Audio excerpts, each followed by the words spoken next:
Hi, welcome to the series of learning sessions with Universe Professional Training. In today's session, I'll be talking on the second part of the tutorial about risk planning for IT infrastructure projects. In the last lecture, I talked about what should be considered as a risk for an IT infrastructure project and the typical uh, issues or the risk encountered in IT projects. In this lecture, I'll be talking about building a good risk management plan for a typical IT infrastructure project. The first one I would say assemble a clueful and intelligent team of technical resources who are well conversant about the organization. They are knowledgeable about the technology that's that is going to be used on the infrastructure as well as the applications residing on those platforms. Once you have that team, then conduct some brainstorming sessions with them.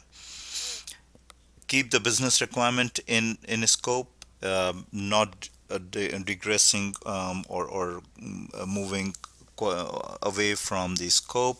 And the architects should also be a part of that technical team. The focus should be on the architecture that is needs to be deployed and the application that will be residing on that platform. Once you have those brainstorming sessions, uh, during those sessions, once you have the risk list prepared, that would be the first draft of it. Then you need to do some kind of rating of each risk, its probability and impact analysis.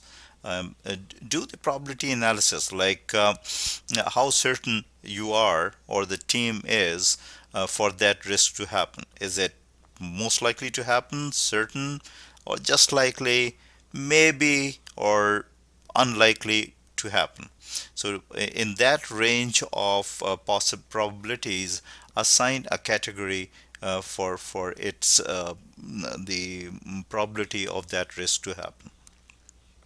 Once you know that, at the same time, you also need to talk to the team about the impact that is likely to be caused by that risk if it occurs.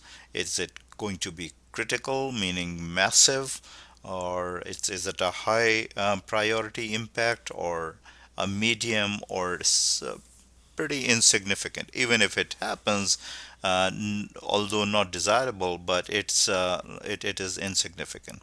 So those categorization and rating should be done. Once you have that matrix in place, then it may be a good time to revise that list uh, mm, and assign the triggers that may initiate that particular risk. Those are called the risk triggers. So typically, if you assign three triggers per risk, that should be considered enough. But you do not necessarily have to have three. One trigger may be enough if that can trigger the risk.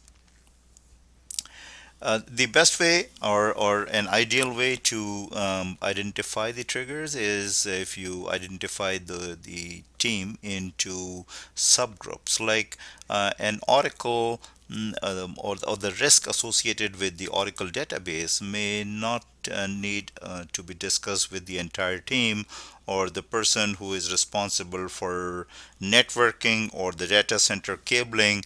That person might not be involved in the discussion associated with the database, and likewise. So dividing the teams into subgroups specific to that area of technology will make more sense for individual discussions and further assigning the and identifying the risk and triggers risk identifying the triggers to those risks. Then once you have that set of information, the next step would be conducting a risk mitigation plan using the what if scenario. What one should do if certain risk happens. Document them. That's very, very important to document the risk, the rating, and as well as the mitigation plan.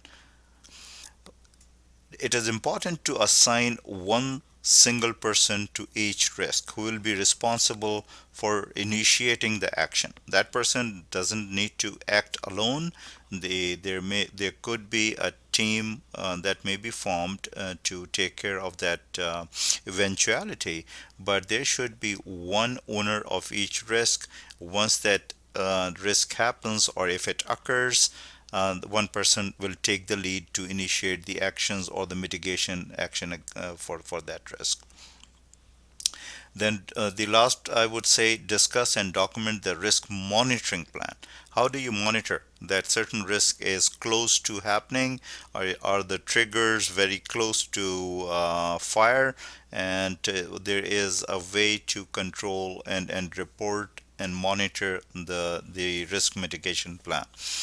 So these steps are will definitely help to build a good risk plan and assign the owners to each risk.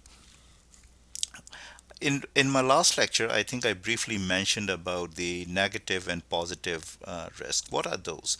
Risk could be positive or it could be negative. We know about the negative risk, which are considered as threats, and if they occur, they may impact the project cost and timeline.